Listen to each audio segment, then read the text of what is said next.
जय हिंद साथियों, unique classes with Sonu channel में आपका स्वागत है। आज के इस वीडियो में हम बात करेंगे कक्षा 10 विषय विज्ञान चैप्टर 7 नियंत्रण एवं समन्वय।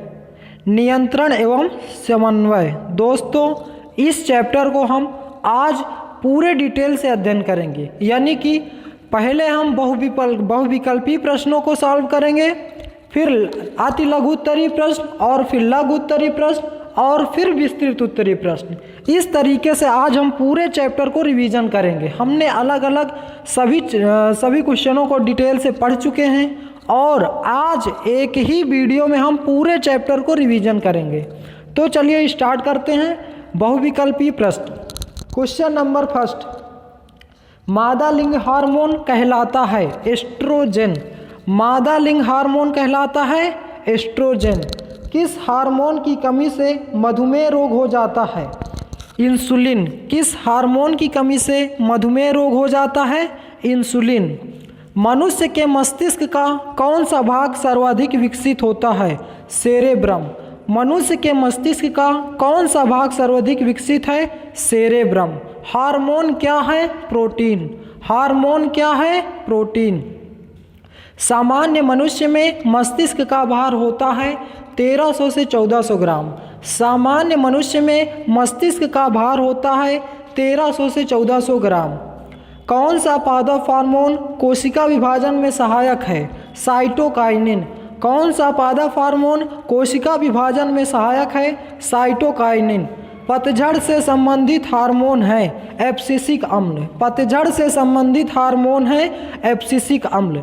नर जनन अंगों से संबंधित ग्रंथि है जो केवल नर में पाई जाने वाली ग्रंथि है, प्रोस्टेट ग्रंथि। नर जनन अंगों से संबंधित ग्रंथि है जो केवल नर में पाई जाने वाली ग्रंथि है, प्रोस्टेट ग्रंथि। दो पादप हार्मोन के नाम लिखिए, साइटोकाइनिन तथा जिब्रेलिन। दो पादप हार्मोन के नाम लिखिए, साइटोकाइनिन तथा जिब्रेलिन। मास्टर ग्रंथि कौन है? पीयूष ग्रंथि। मास्टर ग्रंथि कौन है? पीयूष ग्रंथि। वह अंतःस्रावी ग्रंथि कौन सी है जो मस्तिष्क में पाई जाती है? पीयूष ग्रंथि। वह अंतःस्रावी ग्रंथि कौन सी है जो मस्तिष्क में पाई जाती है? पीयूष ग्रंथि। थायरॉक्सिन हार्मोन की कमी से होता है घेंघा रोग। थायरॉक्सिन हार्मोन की कमी से होता है घेंघा रोग। मनुष्य में पाए जाने वाली मिश्रित ग्रंथि हैं अग्न्याशय ग्रंथि। मनुष्य में पाई जाने वाली मिश्रित ग्रंथि है अग्न्याशय ग्रंथि। दोस्तों, बहुविकल्पी प्रश्नों को हम समाप्त कर चुके हैं और आइए बढ़ते हैं अब अति लघु उत्तरीय प्रश्न की ओर, जो कि आपके बोर्ड एग्जाम में 2 नंबर का पूछा जाता है। पहला प्रश्न है हमारा अति लघु उत्तरीय प्रश्न का पहला प्रश्न है, मस्तिष्क का कौन सा भाग शरीर की स्थिति तथा संतुलन का अनुरक्षण करता है? मस्तिष्क का कौन सा भाग शरीर की स्थिति तथा संतुलन का अनुरक्षण करता है? मस्तिष्क का अनुमस्तिष्क भाग शरीर की स्थिति तथा संतुलन का अनुरक्षण करता है। मस्तिष्क का अनुमस्तिष्क भाग शरीर की स्थिति तथा संतुलन का अनुरक्षण करता है। नेक्स्ट, पीयूष ग्रंथि कहाँ पाई जाती है? इसके क्या महत्व हैं? पीयूष ग्रंथि को मास्टर ग्रंथि कहते हैं। यह अग्र मस्तिष्क के पश्च भाग में डाइएनसेफेलॉन नामक संरचना की निचली सतह पर पाई जाती है। पीयूष ग्रंथि को मास्टर ग्रंथि कहते हैं। यह अग्र मस्तिष्क के पश्च भाग में डाइएनसेफेलॉन नामक संरचना की निचली सतह पर स्थित होती है। इसका महत्व, पीयूष ग्रंथि अंतःस्रावी ग्रंथियों के स्रावण पर नियंत्रण रखती है। इसके अतिरिक्त हार्मोन्स शरीर की वृद्धि को प्रेरित करती है। पीयूष ग्रंथि अंतःस्रावी ग्रंथियों के नियंत्रण पर स्रावण पर नियंत्रण रखती है तथा इसके अतिरिक्त हार्मोन्स शरीर की वृद्धि को प्रेरित करती है। नेक्स्ट क्वेश्चन, मेरुरज्जु क्या है? यह कहाँ पाए जाते हैं? उनका क्या कार्य होता है? मेरुरज्जु क्या है, कहाँ पाए जाते हैं और क्या कार्य होता है? मस्तिष्क पुच्छ कपालीय गुहा के बाहर एक खोखली व गोलाकार रचना के रूप में मानव की देह गुहा में रूपांतरित होता है। इस रचना को मेरुरज्जु कहते हैं। मेरुरज्जु किसे कहते हैं? मस्तिष्क पुच्छ कपालीय गुहा के बाहर एक खोखली व गोलाकार रचना के रूप में मानव की देह गुहा में रूपांतरित होता है। इस रचना को मेरुरज्जु कहते हैं। मेरुरज्जु के कार्य, मेरुरज्जु आवेगों को मस्तिष्क तक लाने एवं ले जाने का कार्य करती है। मेरुरज्जु आवेगों को मस्तिष्क तक लाने एवं ले जाने का कार्य करती है। नेक्स्ट क्वेश्चन, प्रतिवर्ती क्रिया का क्या महत्व है? प्रतिवर्ती क्रियाओं पर मस्तिष्क का कोई नियंत्रण नहीं होता। संवेदी प्रेरणाओं को मेरुरज्जु ज्यों की त्यों चालक प्रेरणाओं के रूप में भेज देती है, इसलिए यह क्रिया क्षण भर में पूर्ण हो जाती है। इस प्रकार यह मस्तिष्क के कार्यभार को कम कर देती है और मस्तिष्क की तुलना में शीघ्र संकेत प्राप्त होते हैं। यह क्रिया विपरीत परिस्थितियों या संकट में जीव के जीवित रहने की संभावना को बढ़ाती है। प्रतिवर्ती क्रिया का क्या महत्व है? प्रतिवर्ती क्रियाओं पर मस्तिष्क का कोई नियंत्रण नहीं होता है। संवेदी प्रेरणाओं को मेरुरज्जु ज्यों की त्यों चालक प्रेरणाओं के रूप में भेज देती है, इसलिए यह क्रिया क्षण भर में पूर्ण हो जाती है। इस प्रकार यह मस्तिष्क के कार्यभार को कम कर देती है और मस्तिष्क की तुलना में शीघ्र संकेत प्राप्त होते हैं। यह क्रिया विपरीत परिस्थितियों या संकट के में जीव को जीवित रहने की संभावना को बढ़ाती है। नेक्स्ट क्वेश्चन, इंसुलिन का क्या महत्व है? यह कहाँ बनता है? इंसुलिन का क्या महत्व है और यह कहाँ बनता है? इंसुलिन ऊतकों को विशेषकर पेशियों में कार्बोहाइड्रेट के उपयोग पर नियंत्रण करता है और यह यकृत कोशिकाओं में ग्लाइकोजेनेसिस का प्रेरक है। यह लिपोजेनेसिस का भी प्रेरक है और यह अग्न्याशय की लैंगरहैंस की दोपिकाओं में बनता है। इंसुलिन ऊतकों को विशेषकर पेशियों में कार्बोहाइड्रेट के उपयोग पर नियंत्रण करता है। यह यकृत कोशिकाओं में ग्लाइकोजेनेसिस का प्रेरक है तथा यह लिपोजेनेसिस का भी प्रेरक है और यह अग्न्याशय की लैंगरहंस की दोपिकाओं में बनता है। नेक्स्ट क्वेश्चन, होम्योस्टैटिस क्या है? उदाहरण सहित लिखिए। होम्योस्टैटिस क्या है? उदाहरण सहित लिखिए। होम्योस्टैटिस या समस्थानिकता अंतः वातावरण की स्थायी नियमित दशा है जो जंतुओं के अस्तित्व के लिए आवश्यक है। यह स्वनियामक होती है तथा शरीर के अंदर विभिन्न प्रकार के नियम नियंत्रण तथा समन्वय नियंत्रण करती है। होम्योस्टैटिस क्या है? उदाहरण सहित लिखिए। होम्योस्टैटिस या समस्थानिकता अंतः वातावरण की स्थायी नियमित दशा है जो जंतु के अस्तित्व के लिए आवश्यक है। यह स्वनियामक होती है तथा शरीर के अंदर विभिन्न प्रकार के नियम नियंत्रण व समन्वय नियंत्रण करती है। उदाहरण रासायनिक समन्वय व तंत्रिकीय समन्वय। दोस्तों, अति लघु उत्तरीय प्रश्नों को हम समाप्त कर चुके हैं।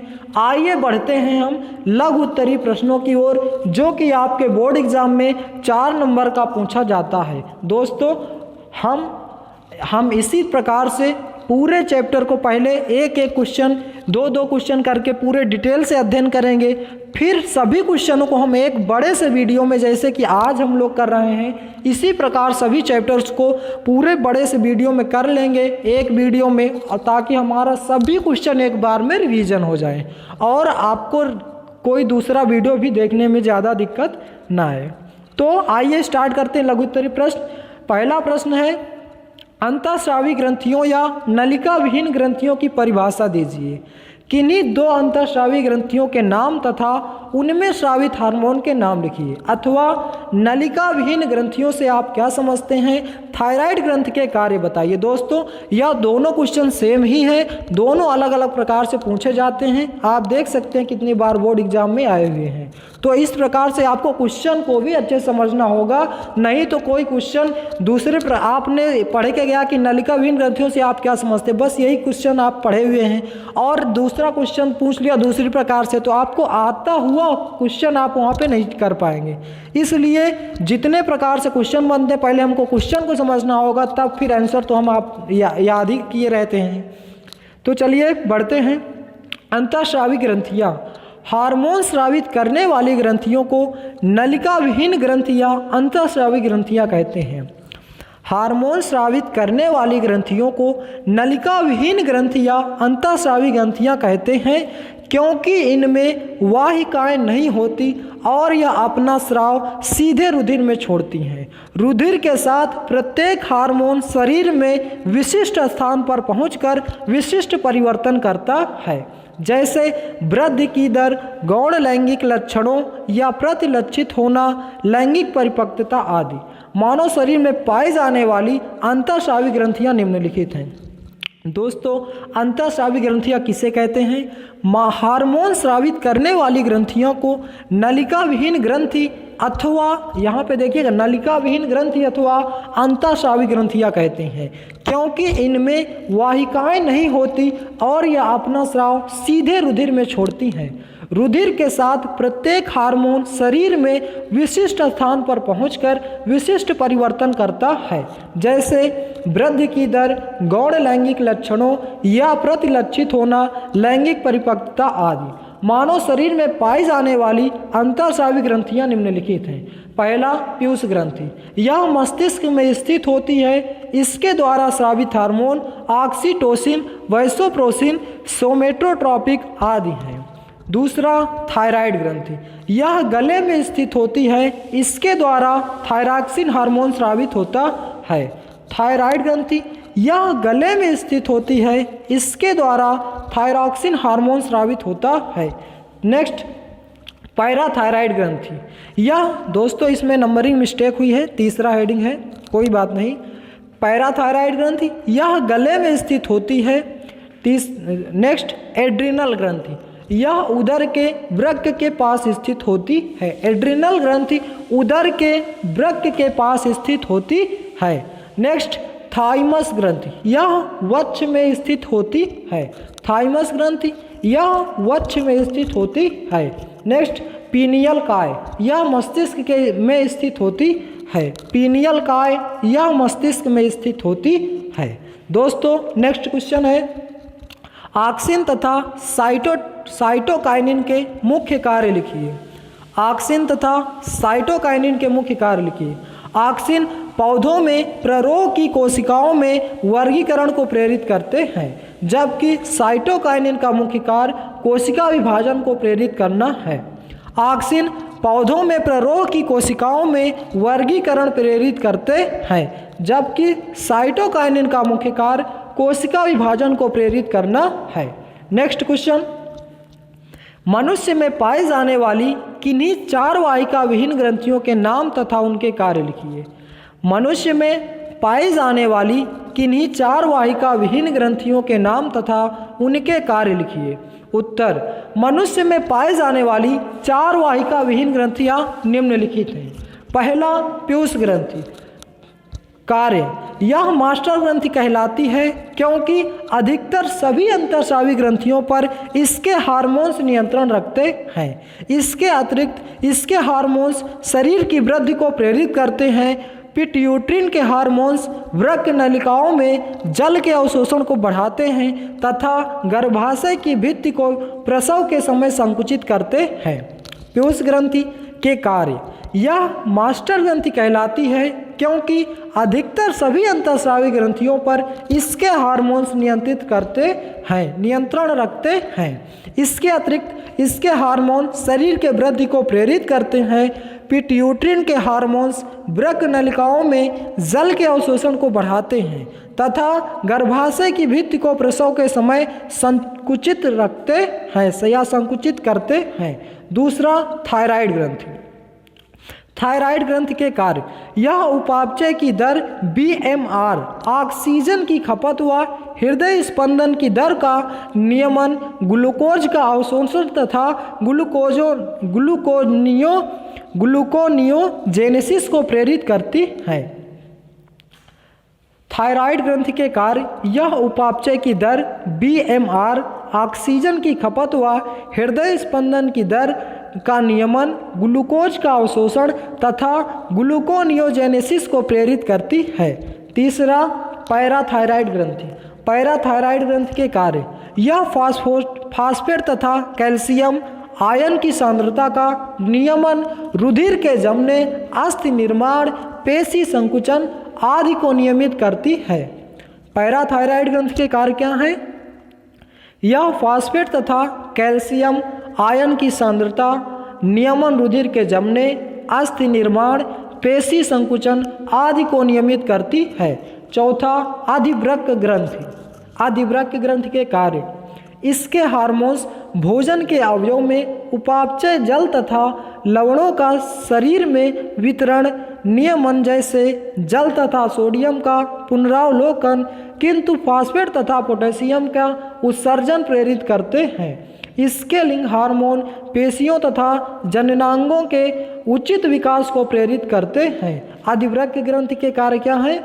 इसके हार्मोन्स भोजन के अवयव में उपापचय जल तथा लवणों का शरीर में वितरण, नियमन जैसे जल तथा सोडियम का पुनरावलोकन, किंतु फास्फेट तथा पोटेशियम का उत्सर्जन प्रेरित करते हैं। इसके लिंग हार्मोन पेशियों के जननांगों के उचित विकास को प्रेरित करते हैं। नेक्स्ट क्वेश्चन है, मेरुरज्जु की अनुप्रस्थ काट का नामांकित चित्र बनाइए। मेरुरज्जु की अनुप्रस्थ काट का नामांकित चित्र बनाइए अथवा सुषुम्ना की संरचना का वर्णन नामांकित चित्र बनाकर कीजिए। देख लीजिए आप, यह क्वेश्चन दो प्रकार से भी पूछा जाता है। मेरुरज्जु की अनुप्रस्थ काट का नामांकित चित्र बनाइए अथवा सुषुम्ना की संरचना का नामांकित चित्र वर्णन कीजिए, चित्र बनाकर वर्णन कीजिए। उत्तर है, मस्तिष्क का पश्च भाग लंबा होकर खोपड़ी के पश्च छोर पर उपस्थित महारंध्र से निकलकर रीढ़ की हड्डी में फैला रहता है, यही मेरुरज्जु या सुषुम्ना है। रीढ़ की हड्डी के मध्य में एक तंत्रिका नाल होती है। मेरुरज्जु तंत्रिका नाल में स्थित रहती है। मेरुरज्जु मस्तिष्क के समान मृदु तानिका तथा दृढ़ तानिका झिल्ली से ढकी रहती है। इन दोनों झिल्लियों के बीच में एक लसदार तरल पदार्थ सेरेब्रोस्पाइनल भरा रहता है। मेरुरज्जु मस्तिष्क का पश्च भाग लंबा होकर खोपड़ी के पश्च छोर पर उपस्थित महारंध्र से निकलकर रीढ़ की हड्डी में फैला रहता है, यही मेरुरज्जु या सुषुम्ना कहलाता है। रीढ़ की हड्डी के मध्य में एक तंत्रिका नाल होती है। मेरुरज्जु तंत्रिका नाल में स्थित रहती है। मेरुरज्जु मस्तिष्क के समान मृदु तानिका तथा दृढ़ तानिका झिल्ली से ढकी रहती है। इन दोनों झिल्लियों के बीच में एक लसदार तरल पदार्थ सेरेब्रोस्पाइनल भरा रहता है। मेरुरज्जु दो प्रकार के होते हैं। पहला, मेरुरज्जु मस्तिष्क से प्राप्त तथा मस्तिष्क को जाने वाले आवेशों के लिए रास्ता प्रदान करता है। मेरुरज्जु मस्तिष्क से प्राप्त तथा मस्तिष्क को जाने वाले आवेशों के लिए रास्ता प्रदान करता है। दूसरा, प्रतिवर्ती क्रियाओं का संचालन एवं नियमन मेरुरज्जु द्वारा ही होता है। प्रतिवर्ती क्रियाओं का संचालन एवं नियमन मेरुरज्जु द्वारा ही होता है। दोस्तों, यह है हमारा मेरुरज्जु की संरचना। इसको आप अच्छे से इसी प्रकार से बना के प्रैक्टिस कर लेंगे ताकि एग्ज़ाम में आपको किसी प्रकार की कोई प्रॉब्लम ना आए। दोस्तों, ये रहा हमारा मेरुरज्जु की संरचना। आई होप यह फिगर आप बना के प्रैक्टिस कर लिए होंगे, क्योंकि हम इस समय आप रिवीजन ही कर रहे हैं। नेक्स्ट क्वेश्चन है हमारा, एक तंत्रिका कोशिका न्यूरॉन की संरचना बनाइए तथा इसके कार्यों का वर्णन कीजिए। एक तंत्रिका कोशिका न्यूरॉन की संरचना बनाइए तथा इसके कार्यों का वर्णन कीजिए। उत्तर, तंत्रिका कोशिका अत्यधिक जटिल 0.1 मिलीमीटर से 1 मीटर तक लंबी होती है। इनमें कोशिका विभाजन की क्षमता नहीं होती। तंत्रिका कोशिका अत्यधिक जटिल 0.1 मिलीमीटर से 1 मीटर तक लंबी होती है। इनमें कोशिका विभाजन की क्षमता नहीं होती है। कार्य, तंत्रिका उद्दीपन या प्रेरणा को दूसरी तंत्रिका कोशिका के वृक्षाभ में पहुंचाते हैं। तंत्रिका कोशिकाएं मिलकर तंत्रिका बनाते हैं। तंत्रिका ग्राही अंगों से उद्दीपन को मस्तिष्क या मेरुरज्जु तक पहुंचाती है। कार्य क्या है? तंत्रिका उद्दीपन या प्रेरणा को दूसरी तंत्रिका कोशिका के वृक्षाभ में पहुंचाते हैं। तंत्रिका कोशिकाएं मिलकर तंत्रिका बनाती हैं। तंत्रिका ग्राही अंगों से उद्दीपन को मस्तिष्क या मेरुरज्जु तक पहुंचाती हैं। दोस्तों, इसको दो बार बोलने का अर्थ यही है कि आप जितनी बार इसको अच्छे से सुनेंगे और लिखेंगे, आपको आसानी से सभी बातें क्लियर हो जाएंगी, ज़्यादा याद करने की ज़रूरत भी नहीं पड़ेगी। तो दोस्तों, ये है हमारा तंत्रिका तंत्र का फिगर। आप तंत्रिका कोशिका का फिगर आप इसे भी अच्छे से बना के प्रैक्टिस कर लीजिए। वीडियो को रोक करके एक बार अच्छे से बना लीजिए। फिर उसके बाद कई बार आप इसे रफली कई बार आप इसे प्रैक्टिस करेंगे तो आसानी से क्लियर हो जाएगी। इसमें कि ज़्यादा पॉइंट आप मेंशन मत करिएगा, मेन फिगर बनाइएगा, फिर उसके बाद कुछ पॉइंट मेन मेंशन कर दीजिएगा। इससे क्या होगा, आपको जल्दी से क्लियर हो जाएगा और एग्ज़ाम में आप आसानी से बना लेंगे, कोई प्रॉब्लम नहीं होगी। नेक्स्ट क्वेश्चन हमारा, हार्मोन तथा विकार क्या होते हैं? हार्मोन तथा विकार क्या होते हैं? उत्तर, हार्मोन्स ऐसे रासायनिक संदेशवाहक होते हैं जो अंतःस्रावी ग्रंथि से सीधे रुधिर में स्थापित होकर सारे शरीर में संचालित होते हैं और इनकी सूक्ष्म मात्रा ही किसी विशिष्ट कोशिकाओं या विशिष्ट अंगों की कोशिकाओं की कार्य को वातावरण की दशाओं की आवश्यकता अनुसार प्रभावित करती है। हार्मोन्स ऐसे रासायनिक संदेशवाहक होते हैं जो अंतःस्रावी ग्रंथि से सीधे रुधिर में स्थापित होकर सारे शरीर में संचालित होते हैं और इनकी सूक्ष्म मात्रा से ही किसी विशिष्ट कोशिकाओं या विशिष्ट अंगों की कोशिकाओं की कार्य को वातावरण की दशाओं की आवश्यकता के अनुसार प्रभावित करती है। विकार, पाचन क्रिया से संबंधित रासायनिक क्रियाओं में कुछ सूक्ष्म मात्रा में पाए जाने वाले पदार्थ विशेष महत्व के हैं। इन क्रियाओं को उत्तेजित करके चलाते हैं। किन पदार्थों को भी कार एंजाइम कहते हैं? इन पदार्थों, यहाँ पे किन की जगह इन होगा, इन पदार्थों को भी कार एंजाइम कहते हैं। एंजाइम पाचक रसों में होते हैं। विकार, पाचन क्रिया से संबंधित रासायनिक क्रियाओं में कुछ सूक्ष्म मात्रा में पाए जाने वाले पदार्थ विशेष महत्व के हैं। इन क्रियाओं को उत्तेजित करके इन्हें चलाते हैं और इन पदार्थों को भी कार एंजाइम कहते हैं। एंजाइम पाचक रसों में होते हैं। नेक्स्ट क्वेश्चन, तंत्रिका तंत्र किसे कहते हैं तथा यह कितने प्रकार का होता है?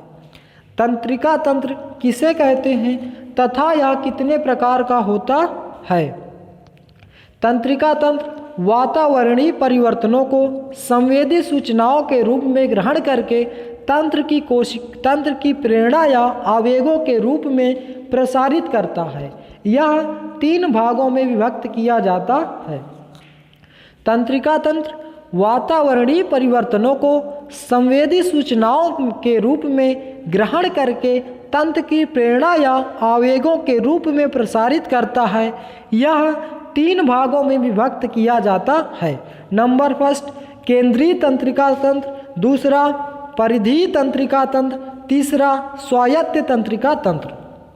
नेक्स्ट क्वेश्चन है हमारा, गैसीय अवस्था में पाया जाने वाला हार्मोन कौन सा है तथा इसके मुख्य कार्य क्या है? गैसीय अवस्था में पाया जाने वाला हार्मोन कौन सा है तथा इसके मुख्य कार्य क्या है? अथवा पादप हार्मोन एथिलीन के 2 प्रभाव लिखिए। अथवा पादप हार्मोन एथिलीन के 2 प्रभाव लिखिए। उत्तर, गैसीय अवस्था में पाया जाने वाला पादप हार्मोन एथिलीन है। इसके फल परिपक्व हार्मोन भी कहा जाता है।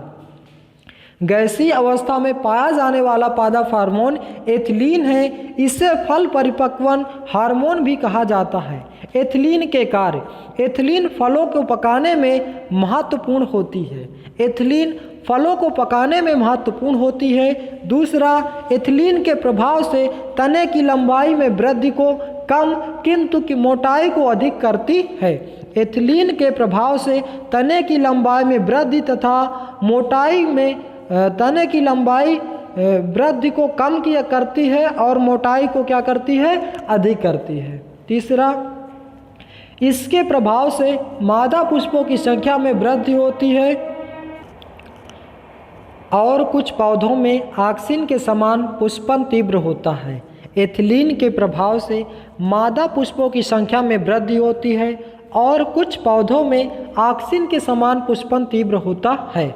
नेक्स्ट, इसके प्रभाव से कलियां में अवरोध आ जाता है, कलियां विकसित नहीं हो पाती है। एथिलीन के प्रभाव से कलियों में अवरोध आ जाता है और कलियां विकसित नहीं हो पाती हैं। नेक्स्ट क्वेश्चन है, पीयूष ग्रंथि कहाँ पाई जाती है? इसके पिछले पिंड से स्रावित हार्मोन का नाम तथा कार्य बताइए। पीयूष ग्रंथि कहाँ पाई जाती है? इसके पिछले पिंड से स्रावित हार्मोन का नाम तथा कार्य बताइए। उत्तर, मास्टर ग्रंथि अथवा पीयूष ग्रंथि अग्र मस्तिष्क के पश्च भाग में डाइएन्सेफेलॉन नामक संरचना की निचली सतह पर स्थित होती है।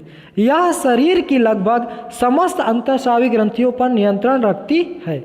इसके पश्च भाग से निकलने वाला प्रमुख हार्मोन ऑक्सीटोसिन है। यह गर्भावस्था में गर्भाशय की पेशियों के संकुचन को प्रेरित कर प्रसव पीड़ा उत्पन्न करता है। यह दुग्ध ग्रंथियों से दुग्ध स्रावण में सहायता करता है। पीयूष ग्रंथि कहाँ पाई जाती है? इसके पिछले पिंड स्रावित हार्मोन का नाम तथा कार्य बताइए। मास्टर ग्रंथि अथवा पीयूष ग्रंथि, पीयूष ग्रंथि को मास्टर ग्रंथि कहा जाता है। यह अग्र मस्तिष्क के पश्च भाग में डाइएन्सेफेलॉन नामक संरचना की निचली सतह पर स्थित होती है।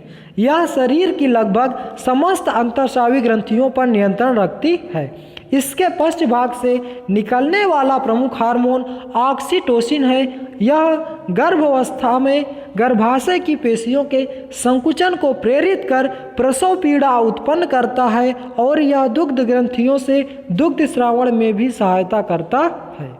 दोस्तों, लघु उत्तरीय प्रश्नों को भी हम समाप्त कर चुके हैं और आइए अब हम बढ़ते हैं विस्तृत उत्तरीय प्रश्न की ओर, जो आपके बोर्ड एग्जाम में 7 नंबर का पूछा जाता है। दोस्तों, 7 नंबर बहुत होते हैं, इसलिए विस्तृत उत्तरीय प्रश्नों पर बहुत ही गहन अध्ययन करें और बहुत ही अच्छे से फोकस करके उसे समझें। और विस्तृत उत्तरीय प्रश्नों को जब भी एग्जाम में लिखना हो, हेडिंग बाय हेडिंग अच्छे से डाल करके, फिगर है तो फिगर बना करके लिखना है, तभी हमें 7 नंबर मिलेंगे। और 7 नंबर बहुत होता है मार्क्स बढ़ाने के लिए, इसलिए विस्तृत उत्तरीय प्रश्न एक भी ना छोड़ें, सभी क्वेश्चनों को टच करें। अगर आप विस्तृत उत्तरीय प्रश्न पढ़ लेते हैं तो लघु उत्तरीय प्रश्न आप आसानी से कर लेंगे, लघु उत्तरीय और अति लघु उत्तरीय, क्योंकि विस्तृत उत्तरीय प्रश्नों में सभी समाहित होते हैं, चाहे वो बहुविकल्पीय प्रश्न हो, चाहे अति लघु उत्तरीय, चाहे लघु उत्तरीय।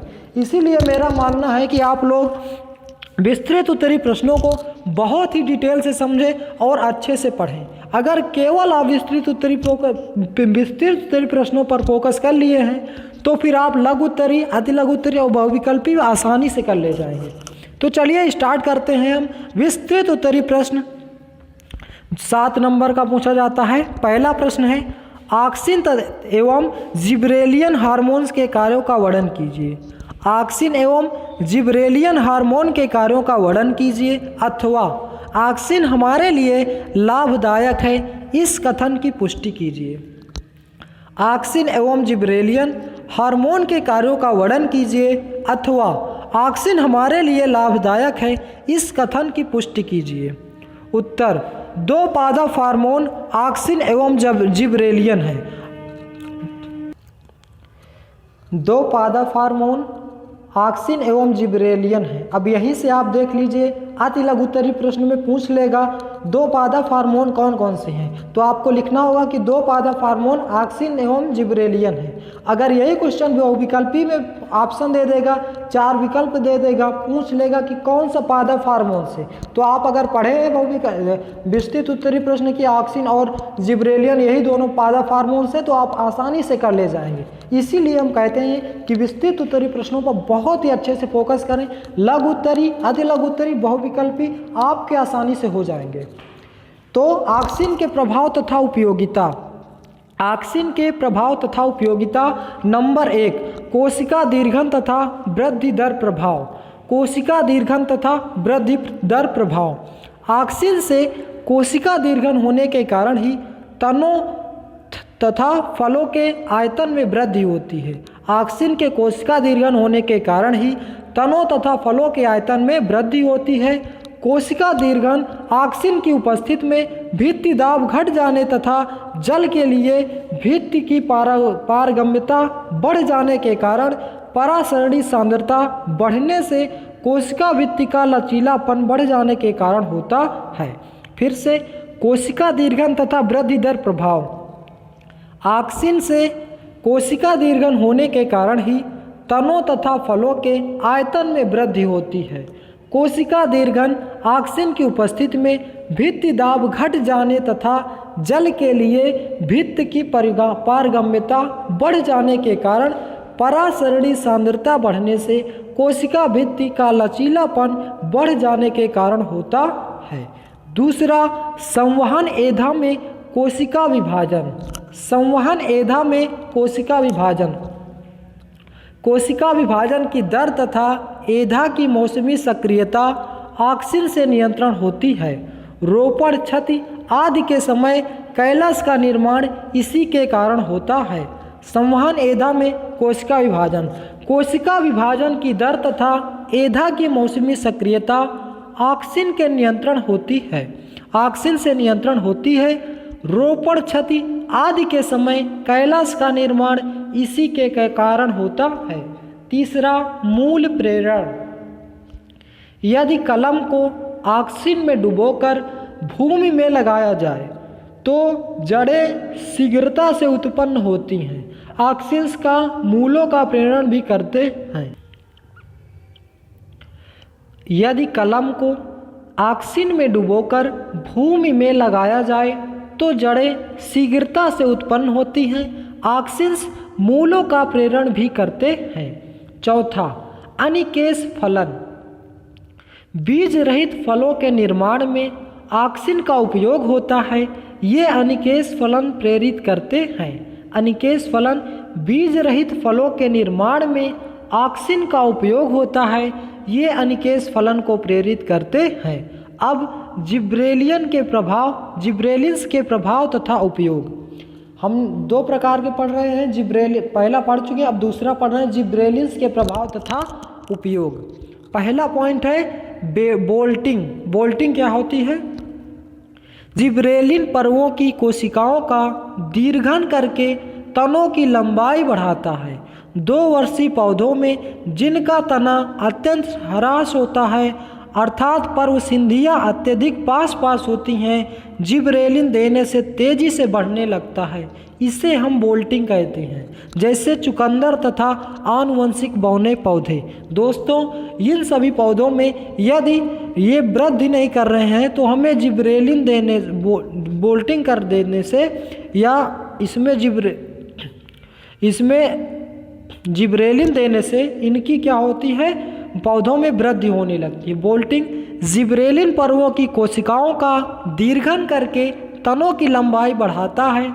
2 वर्षीय पौधों में जिनका तना अत्यंत ह्रास होता है अर्थात पर्वसिंधियाँ अत्यधिक पास होती हैं, जिब्रेलिन देने से तेजी से बढ़ने लगता है। इसे बोल्टिंग कहते हैं।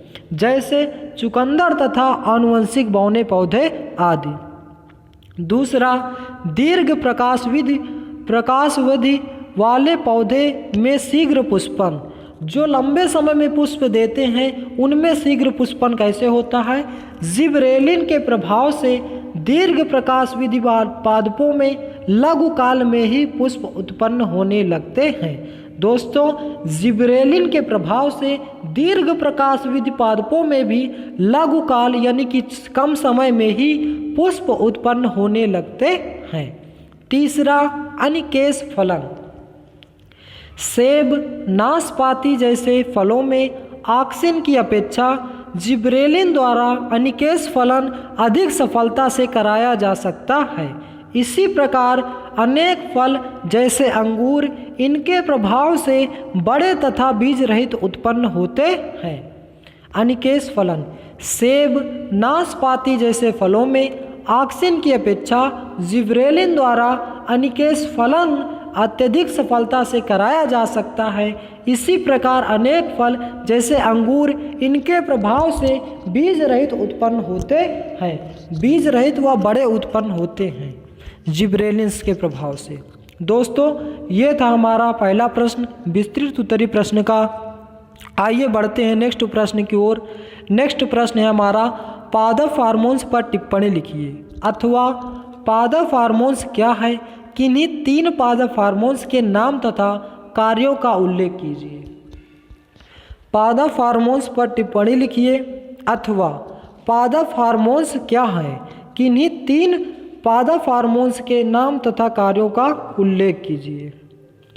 उत्तर, पादप हार्मोन पादपों में वृद्धि तथा विकास को नियंत्रित करने के लिए कुछ विशिष्ट रासायनिक पदार्थ होते हैं जिन्हें हम पादप हार्मोन या वृद्धि नियामक कहते हैं। पादप हार्मोन वे जटिल कार्बनिक पदार्थ हैं जो पेड़ पौधों में निश्चित स्थानों पर बनते हैं तथा संवहन ऊतकों द्वारा शरीर के विभिन्न भागों में संचरित होकर उनकी वृद्धि को नियंत्रित करते हैं। पादप हार्मोन मुख्यतः अभिविजोत्सक कोशिकाओं की नई पत्तियों व फलों में स्रावित होते हैं। पादप हार्मोन किसे कहते हैं? पादप हार्मोन पादपों में वृद्धि तथा विकास को नियंत्रित करने के लिए कुछ विशिष्ट रासायनिक पदार्थ होते हैं जिन्हें पादप हार्मोन या वृद्धि नियामक कहते हैं। पादप हार्मोन वे जटिल कार्बनिक पदार्थ हैं जो पेड़ पौधों में निश्चित स्थानों पर बनते हैं तथा संवहन ऊतकों द्वारा शरीर के विभिन्न भागों में संचरित होकर उनकी वृद्धि को नियंत्रित करते हैं। पादप हार्मोन मुख्यतः विभजोतक कोशिकाओं की नई पत्तियों एवं फलों में स्रावित होते हैं। पादप हार्मोन की मुख्य विशेषताएं, यह जड़ तना एवं कलिका से शीर्षस्थ विभजोत्सक में बनते हैं तथा फ्लोएम से होकर अन्य अंगों में पहुंचते हैं और सभी भागों में विस्तृत होकर वृद्धि का नियंत्रण करते हैं। पहला, यह जड़ तना एवं कलिका से शीर्षस्थ विभजोत्सक में बनते हैं तथा फ्लोएम में से होकर अन्य अंगों में पहुंचते हैं और सभी भागों में विस्तृत होकर वृद्धि का नियंत्रण करते हैं। दूसरा, इन्हें पौधों से निष्कासित किया जा सकता है। इन्हें पौधों से निष्कासित किया जा सकता है। तीसरा, यह पादप वृद्धि तथा वृद्धिरोधन को नियंत्रित करते हैं। यह पादप वृद्धि तथा वृद्धिरोधन को नियंत्रित करते हैं। चौथा, सामान्य से कम या अधिक मात्रा में होने पर इनका उल्टा प्रभाव पड़ता है। सामान्य से कम या अधिक होने पर इनका उल्टा प्रभाव पड़ता है। पांचवा, यह कार्बनिक प्रकृति के होते हैं। यह कार्बनिक प्रकृति के होते हैं। पादप हार्मोन्स का वर्गीकरण।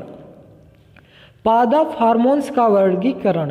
पादप हार्मोन्स को मुख्यतः 2 वर्गों में विभाजित किया जाता है, वृद्धि प्रवर्धक तथा वृद्धि निरोधक। पादप हार्मोन्स को मुख्यतः 2 वर्गों में विभाजित किया जाता है। पहला वृद्धि प्रवर्धक, दूसरा वृद्धि निरोधक। वृद्धि प्रवर्धक किसे कहते हैं? जो वृद्धि दर को बढ़ाते हैं उन्हें हम वृद्धि प्रवर्धक कहते हैं, जैसे जिब्रेलिन्स, साइटोकाइनिन्स आदि। ये क्या है? वृद्धि प्रवर्धक है। जो वृद्धि दर को बढ़ा देते हैं उन्हें हम वृद्धि प्रवर्धक कहते हैं, जैसे जिब्रेलिन्स, साइटोकाइनिन्स आदि। दूसरा वृद्धि निरोधक किसे कहते हैं? जो वृद्धि दर को कम कर देते हैं उन्हें हम वृद्धि निरोधक कहते हैं, जैसे एब्सिसिक अम्ल, एथिलीन। एब्सिसिक अम्ल और एथिलीन ये दोनों क्या हैं? वृद्धि निरोधक हैं। तो दोस्तों दूसरा प्रश्न भी हम समाप्त कर चुके हैं। आइए बढ़ते हैं तीसरे प्रश्न की ओर। तीसरा प्रश्न है हमारा, प्रतिवर्ती क्रिया किसे कहते हैं? प्रतिवर्ती चाप का नामांकित चित्र बनाइए, उदाहरण सहित समझाइए। प्रतिवर्ती क्रिया किसे कहते हैं? प्रतिवर्ती चाप का नामांकित चित्र बनाइए, उदाहरण सहित समझाइए।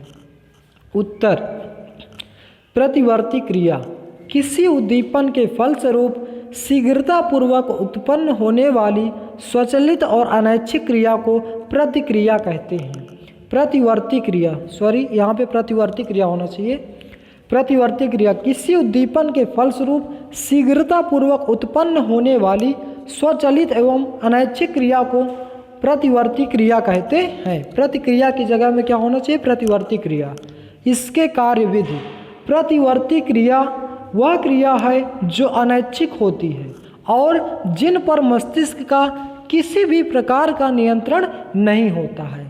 संवेदी प्रेरणा द्वारा सुषुम्ना अथवा मस्तिष्क में पहुंचने पर ही तुरंत ही चालक प्रेरणा के रूप में अपवाह अंगों में स्थानांतरित हो जाती है। इस प्रकार प्रतिवर्ती क्रियाएं अनायास, अविलंब, अनियंत्रित एवं सहज ही घटित होती है। इस प्रकार की क्रियाओं का सर्वप्रथम पता लगाया है हॉल नामक वैज्ञानिक ने 1883 ईस्वी में। प्रतिवर्ती क्रिया किसे कहते हैं? किसी उद्दीपन के फलस्वरूप शीघ्रतापूर्वक उत्पन्न होने वाली स्वचालित एवं अनैच्छिक क्रिया को प्रतिवर्ती क्रिया कहते हैं। इसके कार्यविधि, प्रतिवर्ती क्रिया वह क्रिया है जो अनैच्छिक होती है और जिन पर मस्तिष्क का किसी भी प्रकार का नियंत्रण नहीं होता है। संवेदी प्रेरणा द्वारा सुषुम्ना अथवा मस्तिष्क में पहुंचने पर तुरंत ही चालक प्रेरणा के रूप में अपवाह अंगों तक स्थानांतरित हो जाती है। इस प्रकार प्रतिवर्ती क्रियाएं अनायास, अविलंब, अनियंत्रित एवं सहज ही घटित होती हैं। इस प्रकार की क्रियाओं का सर्वप्रथम हॉल नामक वैज्ञानिक ने 1883 ईस्वी में पता लगाया था। दोस्तों, प्रतिवर्ती क्रिया का चित्र ये रहा हमारा प्रतिवर्ती क्रिया चाप। प्रतिवर्ती क्रिया चाप को आप अच्छे से बना के रफ में खूब अच्छे से प्रैक्टिस कर लीजिए ताकि एग्ज़ाम में आप यह चित्र को अच्छे से बना पाएँ। दोस्तों, चित्र बनाना भी बहुत इम्पॉर्टेंट है क्योंकि 7 नंबर का क्वेश्चन है। कम से कम 2 नंबर 2.5 नंबर का हमारा चित्र ही रहेगा अगर चित्र है उसमें तो। इसलिए अच्छे से चित्र बना के विस्तृत पूरे विस्तार से उस क्वेश्चन को हमें वर्णन करना होगा, तभी हम 7 नंबर पाएंगे। तो आइए और जानते हैं इसके बारे में। सुषुम्ना से प्रत्येक स्पाइनल तंत्रिका 2 मूलों के रूप में निकलती है। पहला संवेदी तंतुओं से बना पृष्ठ मूल, दूसरा चालक तत्वों से बना अधर मूल। पहला संवेदी तंतुओं से बना पृष्ठ मूल तथा दूसरा चालक तत्वों से बना अधर मूल। संवेदना प्राप्त होने पर आवेग की लहर पृष्ठ मूल से होकर पृष्ठ मूल गुच्छक में स्थित न्यूरॉन तथा उसके एक्सान में हुई सुषुम्ना के धूसर द्रव्य में पहुंचती है। यहाँ से सिनेप्टिक घुंडियों से होता हुआ आवेग चालक तंत्रिका कोशिकाओं में डेंड्राइट में पहुंच जाता है। अब यह आवेग ज्यों का त्यों चालक प्रेरणा बनकर प्रभावी अंग में पहुंच जाता है। प्रभावी अंगों की पेशियां तुरंत क्रियाशील होकर उन्हें गति प्रदान करती है। संवेदान से लेकर अपवाहक अंग तक इस प्रकार के आवेग पथ को प्रतिवर्ती चाप कहा जाता है। फिर से एक बार, संवेदना प्राप्त होने पर आवेग की लहर पृष्ठ मूल से होकर पृष्ठ मूल गुच्छक में स्थित न्यूरॉन तथा उसके एक्सान में हुई सुषुम्ना के धूसर द्रव्य में पहुंचती है। यहाँ से सिनेप्टिक गुंडिया से होता हुआ आवेग चालक तंत्रिका कोशिकाओं में डेंड्राइट के में पहुंच जाता है। अब यह आवेग ज्यों का त्यों चालक प्रेरणा बनकर प्रभावी अंग में पहुंच जाता है। प्रभावी अंगों की पेशी तुरंत क्रियाशील होकर उन्हें गति प्रदान करती है। संवेदान से लेकर अपवाहक अंग तक के इस प्रकार के अपवाह आवेग पथ को प्रतिवर्ती चाप कहा जाता है। इसका महत्व, प्रतिवर्ती क्रियाएं हमारे लिए बहुत ही महत्वपूर्ण हैं, जिनके 2 प्रमुख लाभ होते हैं। प्रतिवर्ती क्रियाएं हमारे लिए बहुत ही महत्वपूर्ण हैं, जिनके 2 प्रमुख लाभ निम्नलिखित हैं। पहला, प्रतिवर्ती क्रियाएं सुषुम्ना द्वारा संपादित होती हैं, अतः मस्तिष्क का कार्यभार कम होता है। प्रतिवर्ती क्रियाएं सुषुम्ना द्वारा संपादित होती हैं, अतः मस्तिष्क का कार्यभार कम होता है। दूसरा, यह तुरंत तथा तीव्र गति से होती हैं, अतः संभावित दुर्घटना को रोकने में सहायता मिलती है। यह तुरंत तथा तीव्र गति से होती हैं तथा संभावित दुर्घटना को रोकने में सहायता मिलती है। दोस्तों, ये था हमारा चैप्टर नंबर 7, जिसको हमने बहुत ही अच्छे से पूरे विस्तार से अध्ययन किया। तो दोस्तों, इस प्रकार अगर हम तैयारी करते हैं तो हमें कोई भी प्रॉब्लम नहीं होगी। पहले हम एक एक क्वेश्चन को पूरे डीपली समझते हैं, फिर एक बार पुनः उन क्वेश्चनों का रिवीजन करते हैं, फिर एक चैप्टर में पूरे क्वेश्चनों को हम फिर से रिवीजन कर लेते हैं, ताकि हमको यह क्वेश्चन कभी भूले ही ना। तो अब आप एग्ज़ाम में आसानी से इन सभी क्वेश्चनों को कर पाएंगे। तो दोस्तों, आज का हमारा वीडियो कैसा लगा, इसका जवाब आप हमें कमेंट बॉक्स में दें। यदि आप हमारे चैनल पर नए हैं तो चैनल को सब्सक्राइब करें, वीडियो को लाइक करें और ज़्यादा से ज़्यादा शेयर करें। Thanks for watching my video. मिलते हैं नेक्स्ट वीडियो में। जय हिंद, जय भारत।